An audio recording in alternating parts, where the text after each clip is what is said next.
Everyone, welcome और welcome back to my YouTube channel. तो जैसा कि मैंने आपको कहा था इससे पिछली वीडियो में कि मैं आपको यू टेट का पूरा कंप्लीट पेपर दिखाऊंगी, किस टाइप से आता है, कैसे क्वेश्चंस पूछे जाते हैं, सारी चीजें मैं नेक्स्ट वीडियो में डिस्कस करूंगी। तो मैं लेकर आ चुकी हूं आपके लिए यू टेट का प्रीवियस ईयर्स पेपर 2024 का जो रिसेंटली हुआ है, वही पेपर मैंने उठाया है ताकि आपकी हेल्प हो सके।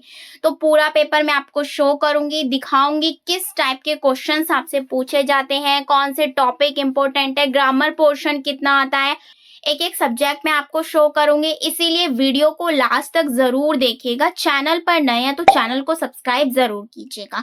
तो चलिए स्टार्ट करते हैं अपनी वीडियो को। देखिए, सबसे पहले आ जाता है आपका चाइल्ड डेवलपमेंट, जिसे हम बोलते हैं child development and pedagogy, CDP इसका नाम होता है। फर्स्ट सब्जेक्ट आपका ये हो जाता है, जो कि आपको 30 मार्क्स का देखने को मिल जाता है। देखिए, जो आपके क्वेश्चंस होते हैं वो दोनों लैंग्वेजेस में अवेलेबल होते हैं। हिंदी की बात करूं चाहे इंग्लिश की बात करूं, देखिए नॉर्मल से क्वेश्चन पूछे गए हैं। ये पेपर जो होता है ना आपका सी टेट से बहुत जल्दी हो जाता है।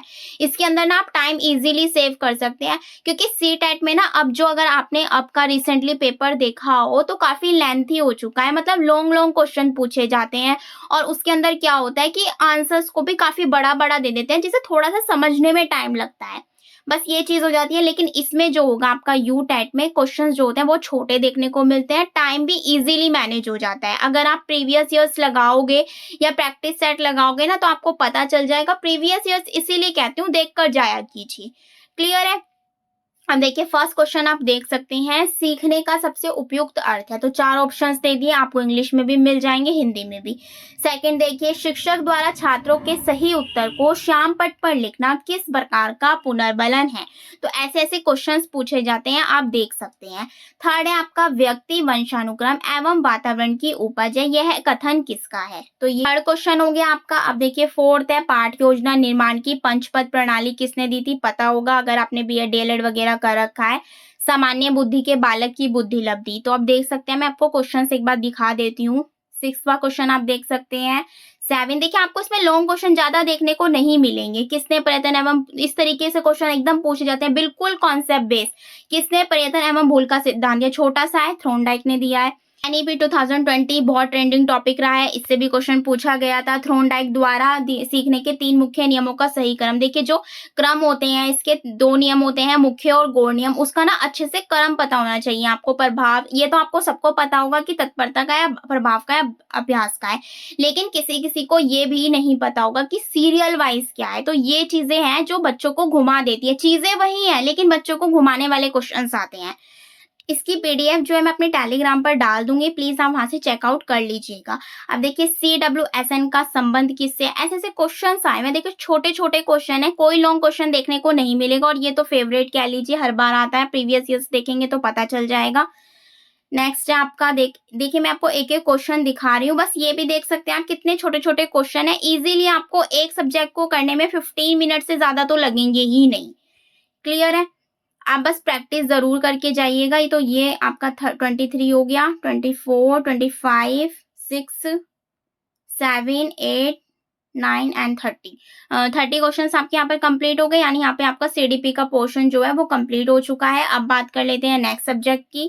नेक्स्ट है आपका हिंदी का। हिंदी का आप देख सकते हैं, हिंदी में आपको ग्रामर पूछी जाएगी, जैसे कि मैंने बताया था। अगर आप मेरी वीडियो देख लेंगे ना ग्रामर की, तो इजीली 25 नंबर कहीं नहीं गए 30 में से, क्योंकि इसके अंदर कुछ रचनाएं वगैरह भी आती हैं, तो वो भी आपको ध्यान देनी होगी। देखिए, आप खुद देखिएगा ग्रामर के कुछ न क्वेश्चन। मूर्धाकार, भाषा सीखी जाती है, लड़का पाठ पढ़ती है में अशुद्धि है, ये ग्रामर का ही है। नेक्स्ट हो गया आपका व्याकरण, नेक्स्ट भी व्याकरण का ही है। वर्ण और अक्षर सही वर्तनी एवं युग्म चुने एंड 40, यानी 10 क्वेश्चन आपको ग्रामर के देखने को मिल गए। इसके बाद आपका गद्यांश पद्यांश आ गया, जिसमें आपको 5 क्वेश्चन देखने को मिल जाते हैं। क्लियर है? गद्यांश पद्यांश से केवल आपको 5 क्वेश्चन देखने को मिले हैं। एंड नेक्स्ट फिर इसका ग्रामर आ गया, समास का संधि, पर्यायवाची आगे ICT का पूछ लिया, विकल्प झ का ये अघोष अघोष, ये सारी चीजें मैंने बताई हुई हैं, जाकर देख लेना, ट्रिक पता चल जाएगी आपको। अलंकार आगे, शुद्ध कथन चुनना है। देखिए, मैंने आपको बताया है हिंदी में ग्रामर ही आएगी, ग्रामर आई हुई है। देखिए, यमक, कक्षा कक्ष में उपयोग, इसके अलावा 4 क्वेश्चन आपको पद्यांश के देखने को मिल जाएंगे, ऊपर गद्यांश के। वही 10 नंबर आपको गद्यांश पद्यांश से मिल रहे हैं और 20 मार्क्स आपको ग्रामर से मिल रहे हैं। अब आप खुद देख सकते हैं। अब देखिए इधर भी ग्रामर पूछी हुई है आपकी। 56 से लेकर 60 तक आपकी क्या है, पद्यांश का पार्ट पूछा गया है, तो इसमें से आप क्वेश्चन छांट सकते हैं। या आपको पद्यांश दिया हुआ है, इसमें से क्वेश्चन छांट दीजिएगा। तो 30 क्वेश्चन हो गए आपके हिंदी। तो 30 क्वेश्चन हो गए आपके यहाँ पर हिंदी के, जिसमें से आपको 20 क्वेश्चन किसके देखने को मिले, 21 ही कह लीजिए। 21 का क्राइटेरिया रहता है, क्योंकि 4 क्वेश्चन आपको पद्यांश के देखने को मिले हैं और 5 क्वेश्चन पद्यांश के, यानी 9 क्वेश्चन ये हो गए और कितने 21 क्वेश्चन हो गए आपके ग्रामर के। तो आप देख सकते हैं ग्रामर का कितना बड़ा रोल है। और ग्रामर ऐसी होती है, अगर एक सब्जेक्ट की करते हैं तो आपको हिंदी, इंग्लिश, संस्कृत, और हिंदी और संस्कृत को तो मोस्टली सेम ही होती है, तो उसमें दोनों में हेल्प हो जाती है आपकी। क्लियर हो गया। अब देख लेते हैं थर्ड लैंग्वेज इंग्लिश हो गया। देखिए इंग्लिश में भी ग्रामर पोर्शन आपको देखने को ज्यादा ही मिलेगा। अब देख सकते हैं आप, फर्स्ट क्वेश्चन आपसे पूछा हुआ है, which approach emphasis interaction as the means and the goal of learning a language. Clear है। इसमें आपको 4 ऑप्शन मिल जाएंगे सेम आपका। इसके बाद आपको दिया हुआ है पैसेज भी आप देख सकते हैं, क्वेश्चन छांटने आपको। नेक्स्ट भी आपको पैसेज दिया हुआ है एंड नेक्स्ट इज आपको ग्रामर के क्वेश्चंस देखने को मिल जाएंगे। तो इंग्लिश का आपका कंप्लीट हो जाएगा इस तरीके से। आपको सब कुछ इसके अंदर देखने को मिलेगा, direct, indirect, active, passive, incorrect, correct जो सेंटेंस होते हैं वो वर्ड्स को देखना, ये सारी चीजें। इसके अलावा देखिए जैसे कि 2 लैंग्वेज आपकी जो सीटेट का पोर्शन होता है, सेम सीटेट में भी 2 ही लैंग्वेज आपको देखने को मिल जाती है। मतलब हिंदी की भी 2 लैंग्वेज देखने को मिलेंगी, इंग्लिश की भी और संस्कृत की, या जो भी आपका लैंग्वेज का सब्जेक्ट होगा। इसी तरीके से आपको इसमें देखने को मिल जाती है। देखिए ये भी कहती हूँ कि लैंग्वेज का चूज जो है ना बहुत ध्यान से करना है। जब एग्जाम आने वाला होगा ना, मैं इस पर भी एक सेपरेट वीडियो बना दूंगी कि आपको लैंग्वेज का चूज कैसे करना है।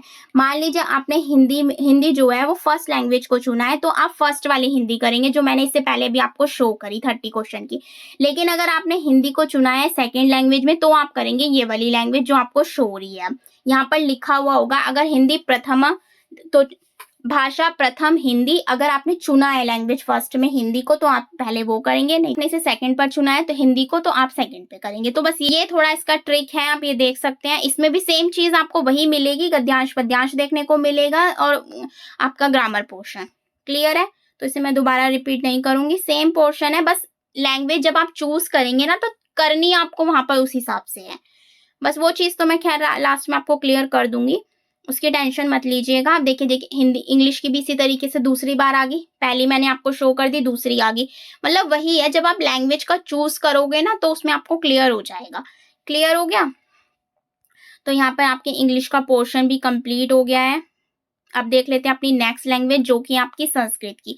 पहले है भाषा द्वितीय संस्कृत। क्यों दी है इन्होंने संस्कृत, क्योंकि प्रथम आपने ऊपर देख ली हिंदी और इंग्लिश की। अब देखिए आप संस्कृत की देते हैं संस्कृत, जो आपकी भाषा द्वितीय होगी, जो भी होगी आपकी वो आपकी द्वितीय में आ जाएगी। इसी तरीके से देखिए हिंदी की भी आपको 2 लैंग्वेज दिखेंगी, इंग्लिश की भी 2 दिखेंगी एंड संस्कृत की भी 2 दिखेंगी। तो इसमें कंफ्यूज नहीं होना है, जो भी आप फर्स्ट लैंग्वेज लेंगे उसे फर्स्ट पर करेंगे, सेकंड लेंगे तो सेकंड पे करेंगे। तो बस यही चीज है, यही मैटर है, कुछ इसमें एक्स्ट्रा नहीं है। मैं फिर भी एक बार और अच्छे से क्लियर कर दूंगी जब भी आपका एग्जाम आने वाला होगा। तो ये आप देख सकते हैं ग्रामर पोर्शन इसके अंदर भी सेम देखने को मिलता है। 20 से 21 क्वेश्चन आपको ग्रामर के देखने को मिल जाएंगे। इसके अलावा जो गद्यांश पद्यांश है, देखिए गद्यांश पद्यांश जो है संस्कृत का इजी आता है, तो कोशिश कीजिएगा हिंदी और संस्कृत ज्यादा लीजिएगा। अगर आपकी हिंदी सही है तो आप संस्कृत ही चूज कीजिएगा। नेक्स्ट है आपका मैथ, जो कि सबके पास कंपलसरी होता ही है। और इस सीटेट में क्या होता है, जो संस्कृत का पोर्शन होता है ना उसकी अलग से कॉपी दी जाती है, आपको क्वेश्चन पेपर दिया जाता है। लेकिन इसमें क्या होता है, यूटेट में एक ही पेपर में आपको सारी लैंग्वेजेस सारे सब्जेक्ट्स देखने को मिल जाते हैं। दूसरा क्वेश्चन पेपर नहीं मिलता है, एक ही में सब कुछ इंक्लूड होता है। क्लियर हो गया। अब देखिए मैथ के क्वेश्चन आप देख लेते हैं। फर्स्ट क्वेश्चन कहा हुआ है, 2 वर्गों की भुजाएं क्रमशः x सेंटीमीटर तथा 2x + 1 सेंटीमीटर, उनके परिमापों का योगफल 100 सेंटीमीटर, उनमें से बड़े वर्ग का क्षेत्रफल। देखिए मैंने आपको बताया था जितने भी आपके प्रीवियस ईयर से उससे रिलेटेड आपके जितने भी फॉर्मूले बनते हैं उन्हें एक पेज पर नोट डाउन कर लीजिएगा, उससे हेल्प हो जाती है। अब देखिए इसमें क्षेत्रफल कहा हुआ है वर्ग का, अगर आपको वर्ग का क्षेत्रफल ही नहीं पता आप इसे क्वेश्चन को कर ही नहीं सकते। तो इसलिए मैं कह रही हूँ जितने भी फॉर्मूले हैं ना वो सारे एक जगह नोट डाउन जरूर कर लीजिएगा। नेक्स्ट हो गया आपका, नेक्स्ट आपसे पूछा हुआ है, गणित में निम्नलिखित में से कौन सा शिक्षण अधिगम संसाधन दृष्टिबाधित छात्रों के लिए उपयोग नहीं किया जाता। पैडागोजी का आया हुआ है। फिर क्वेश्चन पूछा गया है और इसके अंदर जो है ऐसे क्वेश्चंस देखने को मिल जाते हैं, पाई चार्ट वाले जो क्वेश्चंस होते हैं वो इसके अंदर इजीली देखने को मिल जाते हैं, तो इन्हें भी आप अच्छे से करके जाइएगा। क्लियर हुआ? इनसे आपके 2-3 क्वेश्चन इजीली बन जाते हैं अगर आप एक क्वेश्चन अच्छे से कर लेते हैं। नेक्स्ट क्वेश्चन आपका दिया हुआ है, इसे भी आप इजीली सॉल्व कर सकते हैं। इसकी ट्रिक्स आती हैं, एक बार देख लीजिएगा, यूट्यूब से इजीली पता चल जाएगा। मैं भी एक बार करा दूंगी आपको ताकि क्लियर हो जाए। रोमन अंक आए हुए हैं, रोमन अंक को अच्छे से कर लीजिएगा, आपको याद होगा रोमन अंक क्या होते हैं। डीएलएड में तो बहुत ज्यादा पूछे जाते हैं रोमन अंक, जिसने डीएलएड अभी अभी किया उसे पता होगा। नेक्स्ट है आपका दी गई श्रृंखला में बॉक्स, देखिए ऐसे जो रीजनिंग के क्वेश्चन होते हैं वो भी इसके अंदर आ जाते हैं। मैथ कुछ ज्यादा हार्ड नहीं है, अगर आप अच्छे से करेंगे ना तो सही बता रही हूँ 25 क्वेश्चन कहीं नहीं गए। गणित में ये आपसे पूछा हुआ है पैडागोजी का, त्रिभुज का कोण इतना है, ये आपके ज्योमेट्री से रिलेटेड क्वेश्चंस पूछे गए हैं। क्लियर है? नेक्स्ट देख लेते हैं, ये आपका पैडागोजी से रिलेटेड आ गया। घड़ी की सुइयां भी ज्यादातर आपने रीजनिंग में देखा होगा। इस टाइप के क्वेश्चंस की भी ट्रिक्स होती हैं, उन्हें अच्छे से देख लीजिएगा, ऐसे क्वेश्चंस को सॉल्व कर लीजिएगा। नेक्स्ट आपसे पूछा हुआ है ये ऊंचाई हाइट वाला क्वेश्चन आ गया। आपका आ गया लर्निंग डिसेबिलिटी का क्वेश्चन। लर्निंग डिसेबिलिटी तो हर एक सब्जेक्ट के लिए इंपॉर्टेंट है ही। छोटे क्वेश्चन नंबर सिस्टम से, अभाज्य संख्याएं आपको पता होनी चाहिए। समअष्टभुज में समरूपता की कितनी रेखाएं होती है, छोटे छोटे क्वेश्चंस पूछे गए हैं, एक बार प्रैक्टिस कर लेंगे ना इजीली हो जाएंगे। क्लियर है? ये क्वेश्चन भी बहुत ज्यादा पूछा जाता है, इस टाइप के जो क्वेश्चन होते हैं। आप सारे क्वेश्चन देख लीजिएगा, एक एक क्वेश्चन इसके अंदर मेंशन किया गया है किस टाइप के क्वेश्चंस आपसे पूछे जाते हैं। क्लियर है? ये देख सकते हैं आप, एनसीएफ से भी आ गया। तो यहाँ पर आपके मैथ के क्वेश्चंस कंप्लीट होते हैं। तो आपके 3 सब्जेक्ट कंप्लीट हो गए, जो कॉमन भी कह सकते हैं आप, जिसके पास मैथ और साइंस है। अब नेक्स्ट सब्जेक्ट देख लेते हैं ईवीएस। ईवीएस का पोर्शन मैं कह सकती हूँ इसमें थोड़ा सा टफ था, लेकिन पढ़ेंगे तो इजी हो जाएगा, बस चीजें ये है कि आपको करना है।